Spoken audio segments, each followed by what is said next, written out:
These three last German panzer units that stayed under arms after VE Day prove the war did not end when the cheering began.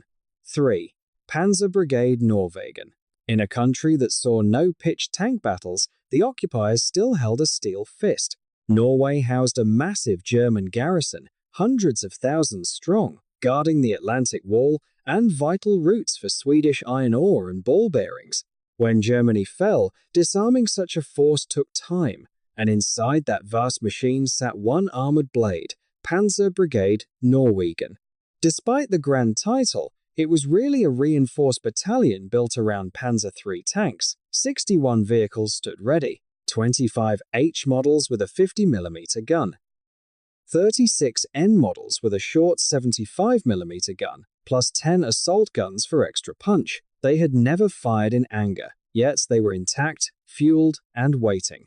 British officers arrived on the 14th of May to take the surrender. But here is the twist. The British did not need those tanks. Norway did. The Panzer IIIs were handed to the new Norwegian army, trained on the very ground where the Germans surrendered, and then dug in as turret strongpoints against a feared Soviet thrust. Some of those 75mm Panzer IIIs guarded the coast into the 1980s.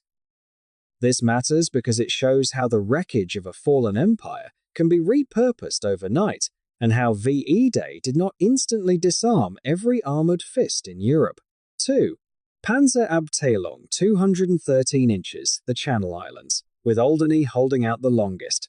The Channel Islands were a forgotten fortress, bristling with concrete and steel just off the coast of France. Cut off after the liberation of Normandy and Brittany, the garrison refused to fold until the last moment, and inside that garrison lurked a museum of armor that still had bite. This battalion had French tanks taken in 1940, old FT-17 light tanks, with either a tiny 37mm gun or an 8mm machine gun.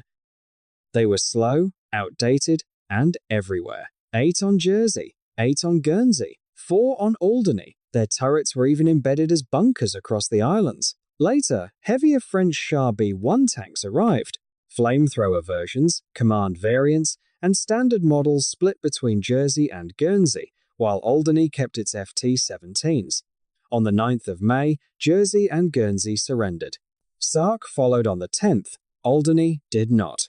Negotiations dragged on until the 16th of May. Then the last 4 FT-17 tanks of Panzer Abteilung, 213 on the island, finally gave up their arms. Their fate is a mystery.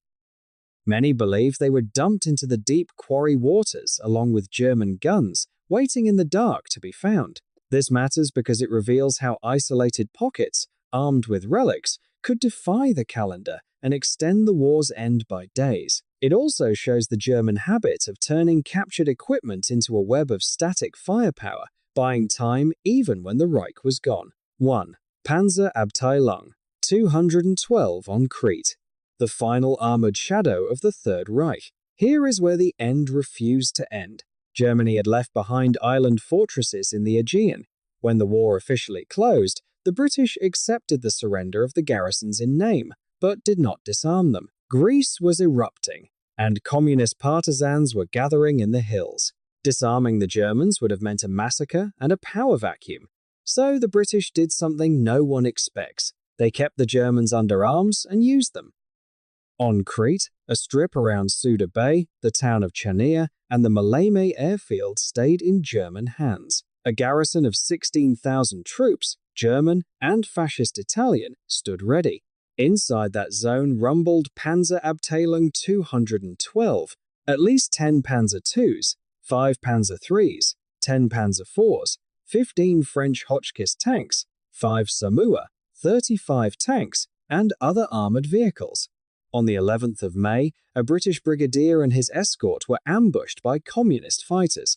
German tanks rolled out to rescue them, fighting shoulder to shoulder with British troops. Skirmishes followed for weeks. The last Nazi flag on Crete was hauled down on the 23rd of May after the arrest of the German leader at Flensburg. Yet, armed German troops remained in place, especially around Suda Bay, until the end of June.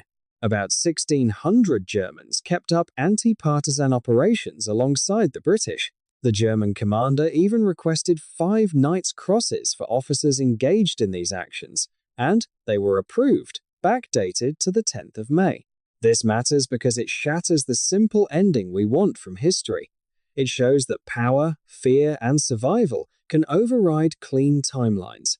It shows German armor still deciding life and death long after surrender documents were signed.